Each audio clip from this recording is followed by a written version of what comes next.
નરેન્દ્ર મોદીની જાહેરાતને 5 વર્ષ પૂર્ણ થતા જ એકતાનગર સ્ટેચ્યુ ઓફ યુનિટી ભારતનું પ્રથમ સંપૂર્ણ ઈ-વ્હીકલ આધારિત ક્ષેત્ર બનીને વૈશ્વિક સ્તરે ગ્રીન ટુરિઝમનું મોડેલ બન્યું છે.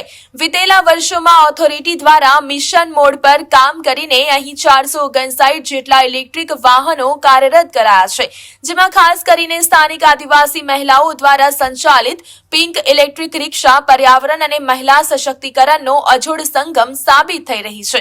આ ઉપરાંત ગ્રીનિંગ એકતાનગર પરિયોજના હેઠળ વન વિભાગના માર્ગદર્શનમાં 15.22 લાખથી વધુ છોડવાઓનો 100% સફળતા સાથે ઉછેર કરીને આ પ્રવાસન ધામને સંપૂર્ણ હરિયાળું અને પ્રદૂષણ મુક્ત બનાવવામાં અદ્ભુત સફળતા મળી છે. 5 જૂન 2021 ના રોજ માનનીય પ્રધાનમંત્રી શ્રી દ્વારા સ્ટેચ્યુ અને એના વિસ્તારને એક ક્લેરિયન કોલ આપવામાં આવ્યું હતું કે અહીંયા ગ્રીન ટ્રાન્સપોર્ટને વેગ મળે અને અહીંયા એ બાબતના સતત પ્રયત્નો કરવામાં આવી રહ્યા છે.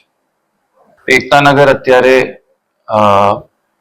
ભારતનું ટોપ પ્રેફર્ડ ડેસ્ટિનેશન પ્રવાસીઓ માટે બની રહ્યું છે. જ્યારથી એકતાનગરની સ્થાપના થઈ, સ્ટેચ્યુની સ્થાપના થઈ, ત્યારથી ગ્રીન અને સસ્ટેનેબલ ટુરિઝમ ઉપર ખાસ ધ્યાન આપવામાં આવ્યું છે.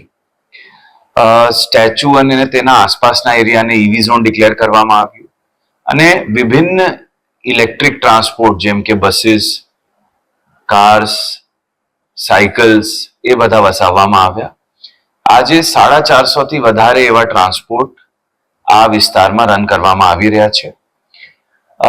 લોકોને શુદ્ધ હવા મળે, વાતાવરણ પ્રોપર રહે, એના માટે ગ્રીનિંગ ઓફ એકતાનગર હેઠળ છેલ્લા વર્ષોમાં 60 લાખથી વધારે વૃક્ષો અહીંયા વાવવામાં આવ્યા છે.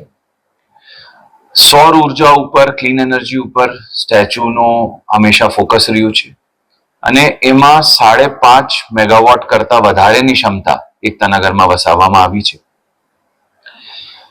વિભિન્ન જે પ્રકલ્પો અહીંયા દર વર્ષે વિકસાવવામાં આવ્યા છે એમાં નેચર સાથે પ્રવાસીઓ કનેક્ટ થઈ શકે, ઇકો ટુરિઝમને બઢાવા મળે, ઇકો ટુરિઝમને વેગ મળે અને જે કુદરતી ને પ્રાકૃતિક સૌંદર્ય અહીંયા જોવા મળે છે તો એને વધુમાં વધુ પ્રવાસીઓ સુધી પહોંચાડવામાં આવી શકે એના માટે પ્રકલ્પો પણ વિકસિત કરવામાં આવ્યા છે, જેમ કે બોન્ઝાઈ ગાર્ડન, મિયાવાકી ફોરેસ્ટ અને વેલી ઓફ ફ્લાવર્સ.